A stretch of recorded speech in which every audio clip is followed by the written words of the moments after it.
Bună, bine ai venit și mă bucur să te am aici alături de mine. Pentru că au trecut câteva zile, cred că sunt vreo 2 zile de când am făcut citirea pentru tine și persoana ta dragă și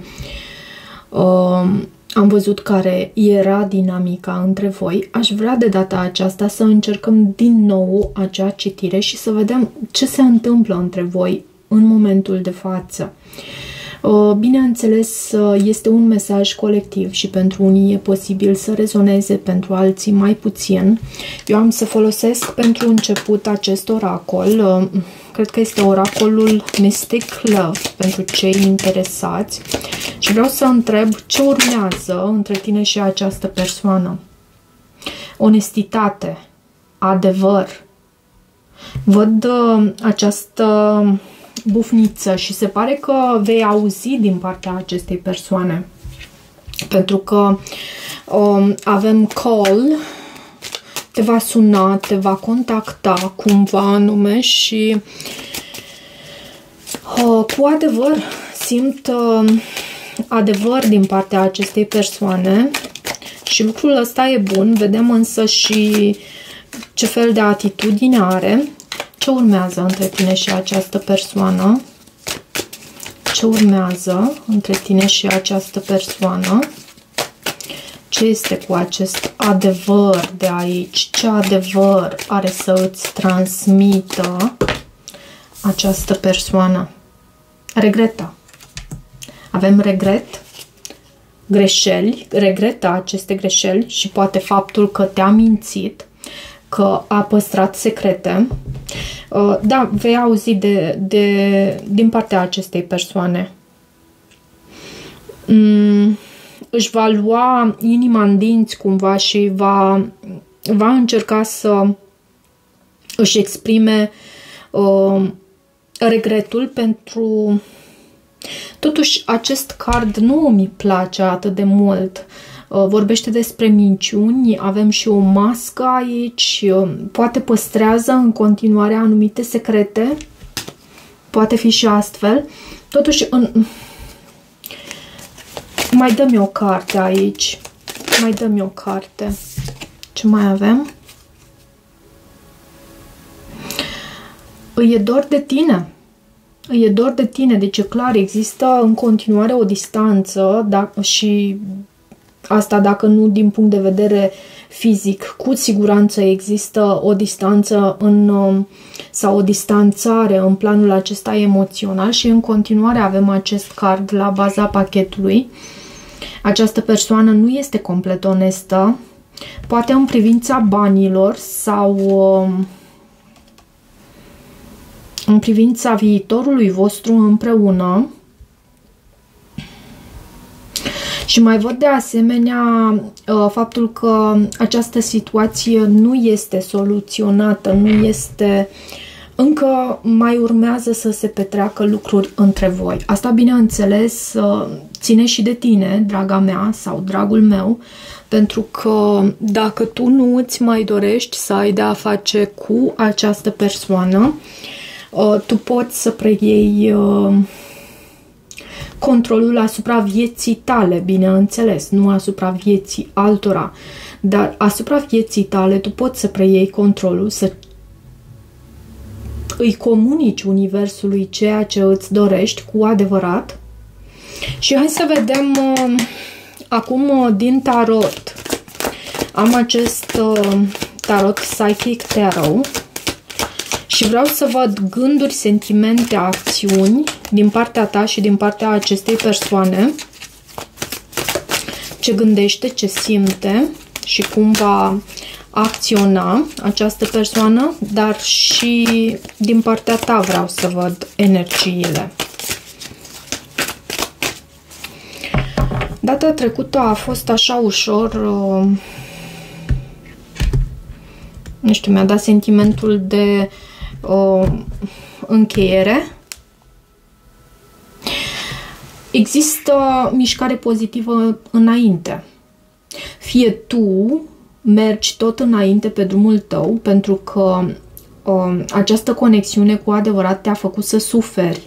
Văd durere sufletească și pierdere aici, 3-ul de spade și triumf sau cartea faetonului, care mai poate să vorbească despre a pleca, despre a te îndepărta împreună cu acest card de aici, Positive Movement Forward, mi poate vorbi despre o plecare. Și uite, vedem și 8-ul de cupe. Cineva și-a luat băgăjelul și a plecat. Și în gândurile tale văd speranță, lucru minunat, în sentimente. Văd că tu îți comunici adevărul, avem chakra 5-a, chakra gâtului. În acțiunile tale dai dovadă de cumpătare, avem temperanța. În gândurile sale văd îndrăgostiții, în sentimentele sale față de tine avem 4 de bâte. Ok. Conflict și schimbări financiare și materiale, avem acest 5 de monede în acțiunile sale. Moartea este în surpriza din partea universului. Provocarea o reprezintă 9 de monede. Cred că îți dai seama singură că... Și hai să vedem. Conflict și înfrângere. 5 de spade. Mă așteptam, oarecum mă așteptam. După ce am văzut această carte, moartea, și 9 de monede în provocare. Tu văd că îți comunici adevărul.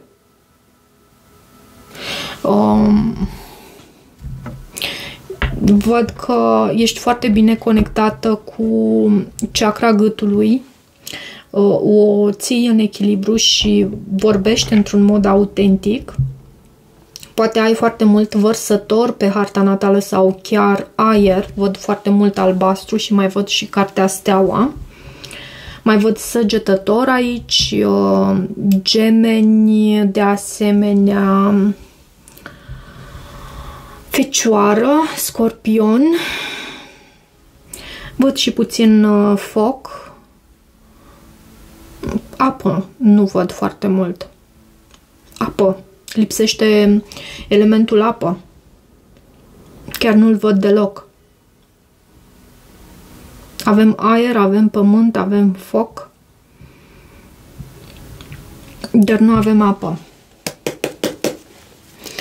De ce această carte steaua în gândurile tale? Tu cred că poate deja ți-ai setat un anume ideal. Steaua mai poate să vorbească și despre îndepărtare. Steaua e acolo sus pe cer și foarte greu se ajunge la ea, dar cred că mai vorbește și despre faptul că tu ți-ai setat un anume obiectiv în ceea ce te privește pe tine, în ceea ce privește viața ta și unde vrei tu să mergi. E ca o hartă mentală pentru tine, pentru locul în care vrei să te îndrepți. Unde vrei tu să ajungi? Ce este cu această carte steaua? Poate pentru unii dintre voi cu acest 3 de monede, da, și 4 de spade. Poate că pentru unii sau unele dintre voi meditați, vă gândiți foarte mult la destinația voastră următoare.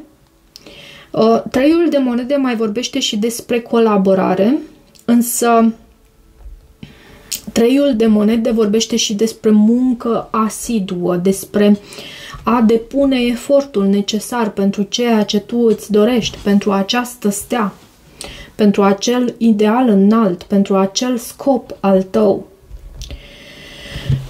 Și văd că îmbini de asemenea meditația. Văd că te-ai gândit profund la ceea ce tu îți dorești cu adevărat. Și această persoană cred că te-a dezamăgit foarte mult, dar te-a și determinat. Această dezamăgire te-a și determinat să lupți pentru tine. În gândurile sale avem îndrăgostiții. Și aici, acest card îndrăgostiții poate să vorbească despre, bineînțeles, atracție. Poate să vorbească despre faptul că se gândește foarte mult la această legătură a voastră. Dar mai poate să vorbească și despre o decizie importantă. Ce este cu acesta? Regele de bâte. Poate ai de a face cu un semn de foc. Iarăși un berbec, leu, de ce am spus taur? Uite că-l văd. Berbec, leu, săgetător sau taur, pentru că avem hierofantul. Această persoană își dorește să știi reconciliere. Avem și judecata și hierofantul. Acum, poate să existe și o lipsă de ambiție din partea sa sau își dă seama că a încurcat borcanele cam serios aici. Și spun asta pentru că văd 8 de monede întors și 8-ul de monede întors poate să vorbească despre lipsă de ambiție, despre a renunța, despre lipsă de experiență, poate chiar, deși nu cred că este vorba despre așa ceva aici, în cazul de față. Cred că își dă seama că e foarte greu să repare ceva anume. Și tu, în sentimentele tale, ai această ceacră a gâtului, ești foarte autentică și îți exprimi adevărul. De ce? Acest card aici, eremitul întors. Eremitul întors. Poate să vorbească despre retragere.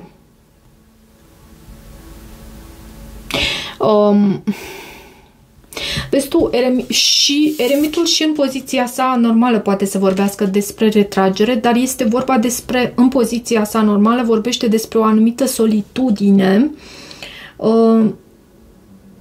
iar în poziția sa inversă,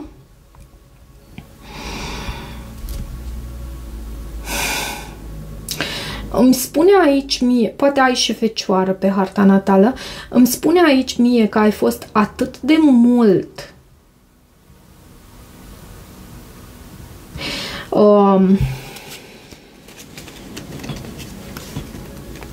atât de mult rănită de aceste minciuni, de aceste secrete din partea acestui personaj,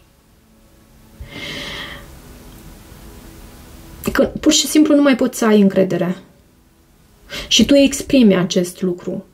O exprimi cu toată ființa ta. Poate aici mi se transmite că prin cuvânt cu această carte, dar poate nu neapărat prin cuvânt, pentru că anumite adevăruri despre noi sunt simțite, sunt citite din felul în care noi ne purtăm, nu neapărat prin ceea ce vorbim, prin ceea ce spunem. Adevărul cel mai autentic, de cele mai multe ori, este citit de cei din jurul nostru printre rânduri. De ce 4 de bâte?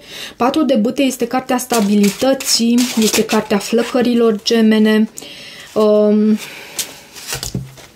și avem acest as de spade întors.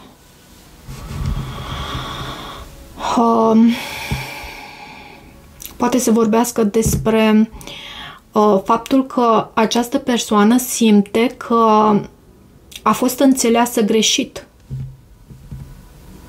Asul de spade întors, în poziția sa normală, asul de spade vorbește despre claritate mentală. În poziția aceasta vorbește despre acea minte încețoșată. E ca și cum această persoană simte că a fost înțeleasă greșit. Și mai dăm eu cartea aici. Ce simte cu adevărat această persoană? 10 de spade e și pusă la pământ, e în durere, în suferință din cauza acestei conexiuni. Dar vezi tu, avem și cartea moartea și moartea este întoarsă aici. E ca și cum evită, o evitare, nu vrea să accepte această încheiere. Nu vrea să accepte această încheiere. Și văd și un fel de rebeliune, un soi de rebeliune în ceea ce privește energia feminină. Temperanța este cartea cumpătării și este în acțiunile tale. Îmi place acest card în acțiunile tale. Se vede faptul că tu dai dovadă de maturitate și judecata. Poate și o trezire spirituală și în același timp avem aici Marea Preoteasă întoarsă în acțiunile tale. E ca și cum tu te păstrezi doar pentru tine.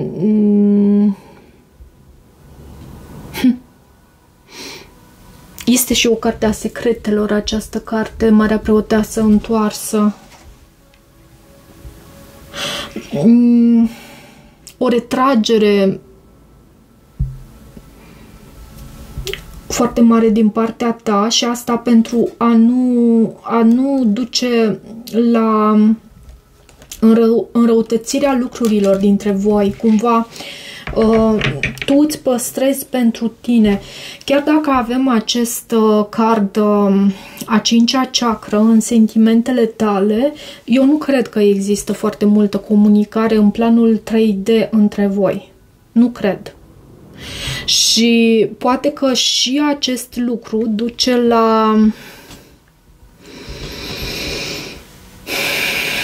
aceste acțiuni din partea acestei persoane cu 5-ul de monede. 5-ul de monede este și o carte a dorului, este și o carte a sentimentului de abandon. Văd și diavolul, vine și cu ceva toxicitate și asul de cupe. Asul de cupe a venit întors. Poate să anunțe faptul că această persoană se simte că a pierdut aici. Dar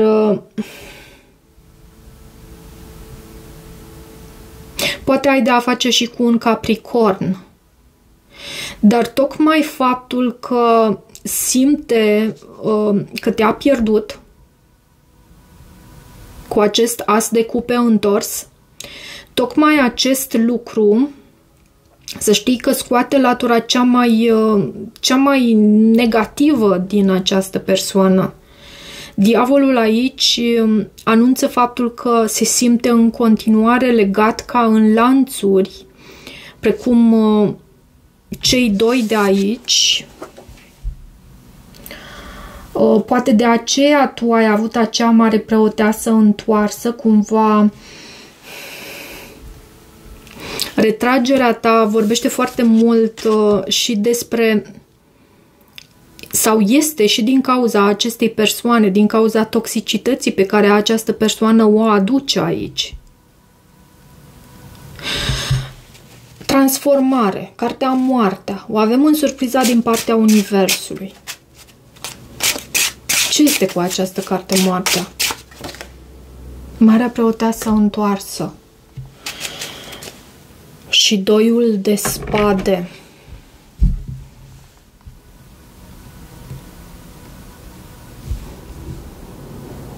Mai dă-mi o carte aici. Poate să vorbească și despre faptul că intuiția ta pentru o perioadă a fost blocată, dar cu această carte Moartea, lucrul acesta se schimbă. Și Marele Preot. Este cartea tradițiilor, a angajamentului serios, a conformității, a privi lucrurile conform cu tradiția, conform cu felul în care se fac lucrurile în modul tradițional. Cumva tu nu mai ești dispusă să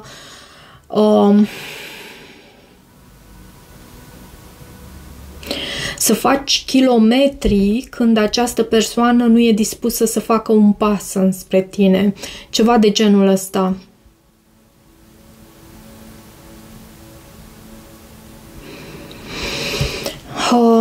9 de monede este...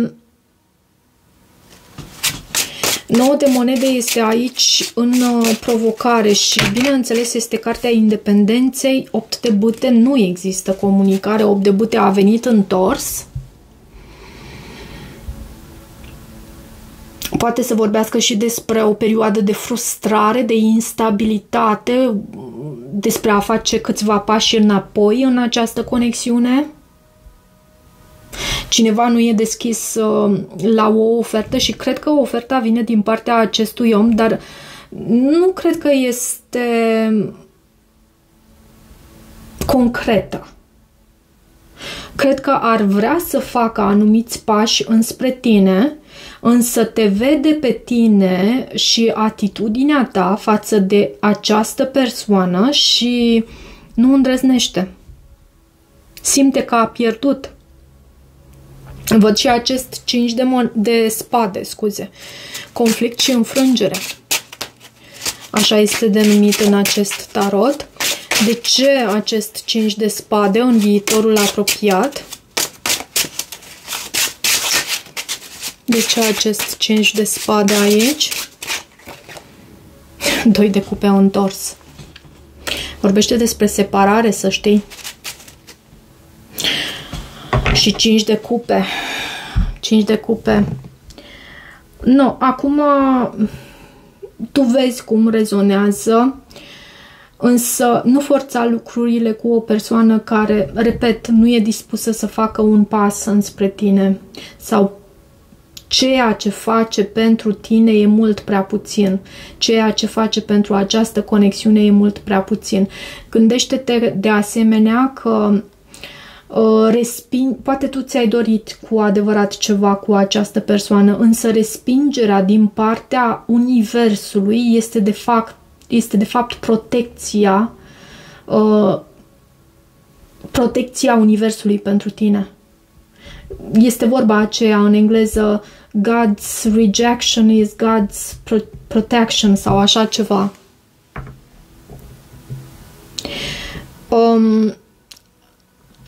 Poate și o acceptare radicală este necesară din partea ta. Dar totuși la tine eu văd că în gândurile tale tu deja ai făcut anumiți pași în direcția asta, înspre a încheia ceva anume aici. Hai să văd din acest oracol, Mystic Forest, să vedem un mesaj pentru tine în această conexiune. Ce mesaj avem pentru tine? Ai încredere în sentimentele tale. Tu ești unic, unică. Destinul tău te așteaptă pentru ca tu să îl scrii, să scrii povestea ta pe drumul tău. Urmează-ți inima. Nu lăsa pe alții să dicteze cine ar trebui să fii tu. Ai încredere în sentimentele tale. Aici am simțit foarte mult că citesc pentru persoane care sunt deja hotărâte cumva și această persoană simte lucrul ăsta. Te alegi pe tine în toată această dinamică dintre voi și e minunat. E lucru pe care... Și asta nu înseamnă că lovește în celălalt. Dacă el nu sau ea nu este capabilă să facă pașii necesari pentru a vă fie bine împreună sau nu vrea lucrul acesta, deja discuțiile în plus nu își mai au rostul.